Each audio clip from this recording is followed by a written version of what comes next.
Gênios, qual foi a parada mais longa da história? Tem relato disso? É. E isso é um tema interessante também quando eu estava estudando para. Eu já tinha visto falar, mas eu fui rever o caso de uma médica Anna Bargenholm. É uma sueca que ela em 1999 estava esquiando na Noruega, ela caiu dentro do lago e os amigos não conseguiram pegar, ela ficou embaixo daquela lâmina de gelo e ela teve uma parada cardíaca, ela ficou parada lá em torno de 80 a 120 minutos, até que chegou a ajuda, o suporte, e levaram ela para um hospital, ela foi colocada em ECMO, a temperatura corporal dela era de 13 graus, estava em 13 graus, então hipotermia realmente severa, e eles, apesar de tanto tempo de parada, alguns falam que foi mais de 3 horas, alguns dizem que chegou a ser 9 horas, a gente não sabe ao certo depois que ela chegou dentro do hospital, porque ela foi colocada em ECMO, circulação extracorpórea com membrana, e ela saiu sem. Hoje ela não tem nenhuma sequela hoje em dia. Mas muito disso por algumas especificidades do quadro, que o mecanismo foi hipotermia. Então ela teve uma criogenia, digamos assim, ela conseguiu ficar parada tanto tempo, mas o corpo dela não teve deterioração por conta das baixas temperaturas que ela estava submetida. Então, eles relatam que pode ter chegado até 9 horas. E hoje ela é viva, inclusive, você botar no Google, aí você vê, no YouTube tem ela falando normalmente. Agora, de uma maneira geral, então, quanto é um caso de exceção, né? Mas quanto mais tempo de parada, pior o prognóstico, né? Exatamente. Menor a chance. Né? Menor a chance. Os dados são os seguintes, se você não fizer nada, alguém parou na sua frente, para cada minuto que você perde, aumenta 10% a mortalidade. Então, depois de 10 minutos, se nada for feito, se você não estiver fazendo compressão torácica, não desfibrilar o paciente, depois de 10 minutos, a chance de alguém voltar praticamente... A mortalidade é de 100%, né? É 10% a cada minuto, depois de 10 minutos, 100% de mortalidade. E isso, repito, se nada estiver sendo feito. A gente tem alguns casos, até aqui eu presenciei aquele caso que eu te falei nos bastidores, de paciente que foi reanimado, foi feita compressão torácica por 40 minutos, 60 minutos, chegou ao desfibrilador, foi desfibrilado e o paciente está bem hoje. Eu conheço o paciente, morava no meu prédio e está bem, depois de 60 minutos de parada com compressão torácica. E, mais uma vez, por isso que é importante a educação continuada, e por isso que é importante você reconhecer, você chamar ajuda e você começar a compressão.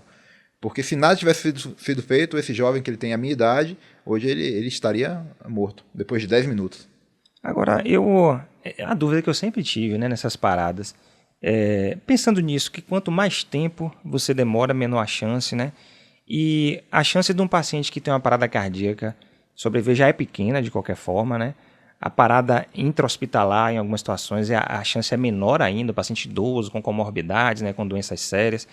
Eu sempre fiquei nessa dúvida. Acho que todo mundo que trabalha com isso, às vezes está na ressuscitação do paciente, às vezes a ressuscitação é prolongada, aquilo cansa fisicamente, emocionalmente a equipe, e você precisa estar bem para seguir o plantão, para atender outros casos.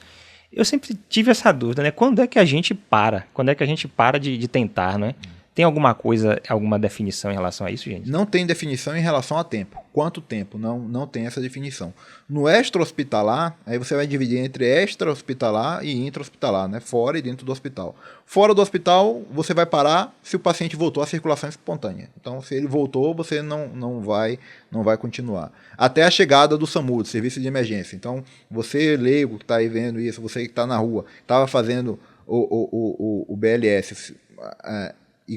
O SAMU chegou, depois você pediu ajuda, o SAMU chegou, você vai parar. Outra coisa é quando tem exaustão. Você está exausto, você já não consegue mais continuar, porque realmente cansa. Só quem faz RCP sabe o quanto é cansativo. É uma outra situação, no extra-hospitalar. E repare que o tempo todo eu não falo em tempo. Não falo, deu 30 minutos, deu 40 minutos. Inclusive, isso é uma máxima que tive para mim. Depois desse caso desse rapaz do meu prédio, que duas médicas lá reanimaram, assistiram ele voltou. E hoje eu conheço ele não tem nenhuma sequela neurológica. Eu tenho isso para mim. Enquanto eu tiver força para estar contraindo, se for uma parada cardíaca presenciada, eu não vou desistir enquanto eu tiver energia para fazer. Eu sempre falo isso em minha casa, já falei para minhas irmãs, todo mundo, eu falo isso. Se você presenciou, continue fazendo até chegar ao SAMU. Principalmente se for jovem, né? Que Exatamente. A chance de voltar é muito maior. Eu lembro de uma parada cardíaca que nós tivemos no hospital, que 2 residentes acompanharam essa parada cardíaca. O paciente estava em pé no posto de enfermagem e ele caiu, foi ao chão. E elas fizeram a ressuscitação no chão mesmo, 1 hora de ressuscitação.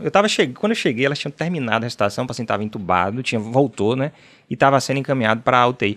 O interessante desse caso é que esse paciente, no fim da ressuscitação, depois de 1 hora, ressuscitando no chão duro ali, entubou e tudo, ele tinha as pupilas midriáticas e sem fotorreação, né? Isso, para quem não sabe, é um indicativo de que houve lesão cerebral séria, né? Então, a gente já encaminhou esse paciente para a UTI, ele tinha mais de 60 anos na época. Esse paciente foi para a UTI, a gente pensando, ora, as condições de ressuscitação do paciente, o paciente vai sair seriamente sequelado, com sequela neurológica, se sair. Menos de 48 horas depois, o paciente estava fora do tubo, sem sequela neurológica nenhuma. Então, é um caso também que a gente vê o quanto vale a pena, né, se você tiver recursos ainda, manter. E esse paciente, inclusive, ele ficou voltando para se reinternar. Ele era um cardiopata, fez cirurgia cardíaca, ele voltou várias vezes ao hospital ao longo de a trajetória dele, a partir daí foi de uns 5 anos, e acabou morrendo por um mieloma múltiplo, uma condição que não tinha nada a ver com a condição cardíaca dele, né? Uma curiosidade, esse paciente foi feito droga nele, pegaram acesso, fizeram adrenalina? Sim, sim. Uhum. Que é uma das questões que a gente tem isso, né, da pupila midriática, mas se você faz adrenalina, isso é um fator confundidor. Porque a adrenalina dá midríase, então, verdade, então é um fator confundidor. Será que a midríase é por conta de dano neurológico ou é por conta da droga? O fato é que ele saiu sem sequela. Depois de 1 hora, um paciente já idoso, e acabou falecendo por outra causa.